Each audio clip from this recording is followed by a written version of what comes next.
बंसी बजैया कृष्ण कन्हैया की जय हो। राधे राधे।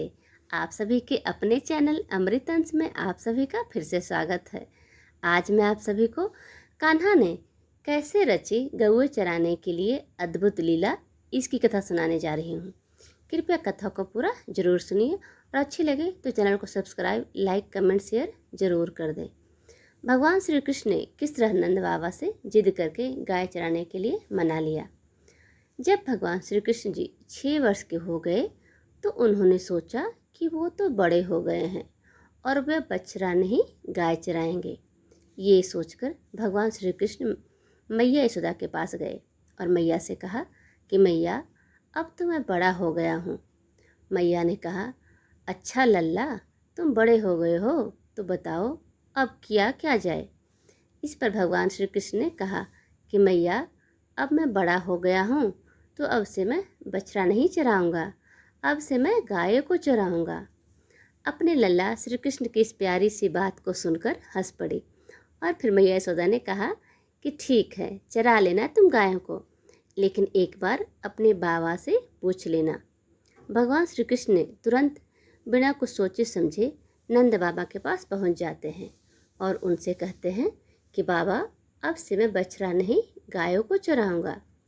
तब नंद बाबा ने कृष्ण को समझाते हुए कहा कि देखो लल्ला, तुम अभी बहुत छोटे हो, इसीलिए तुम अभी बछड़े ही चराओ।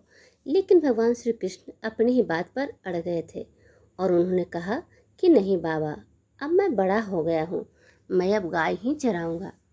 जब नंद बाबा के बार बार मनाने के बाद भी नहीं माने तो नंद बाबा भगवान कृष्ण की जिद के सामने हार मान लिए और कहा कि ठीक है, तुम गायों को ही चराओ, लेकिन उससे पहले जाओ पंडित जी को बुलाकर लेकर आओ, वो गौचारण का शुभ मुहूर्त देखकर बता देंगे।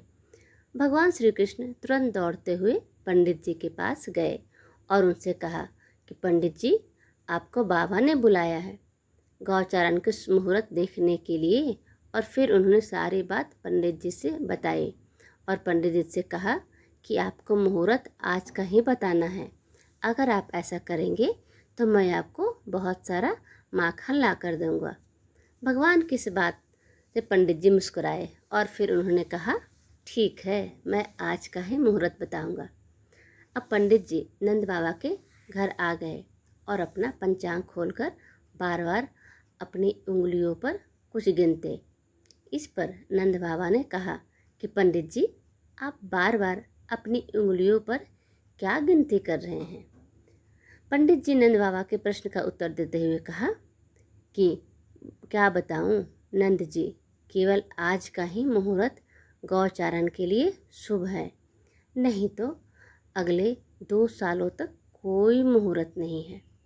तब नंद बाबा ने सोच विचार करके भगवान श्री कृष्ण के गौचारण की स्वीकृति दे दी। कहते हैं ना कि हमारे प्यारे भगवान जिस समय भी कोई कार्य करते हैं वही समय शुभ हो जाता है।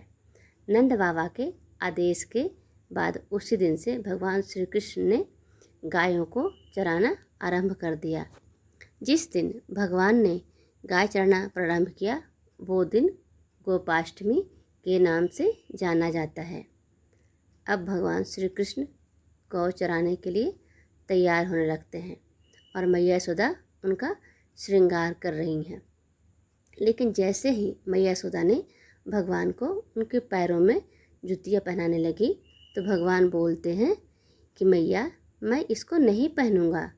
और फिर कहते हैं कि मेरी गैया भी तो जूते नहीं पहनती, तो मैं कैसे पहन लूँ। और तभी जूते पहनूंगा जब पहले आप सभी गायों को भी जूते पहनाएंगे। उसके बाद से भगवान श्री कृष्ण जब तक वृंदावन में रहे उन्होंने कभी जूतियाँ नहीं पहनी और नंगे पैर ही पूरा वृंदावन के पूरी धरती को पावन करते रहे।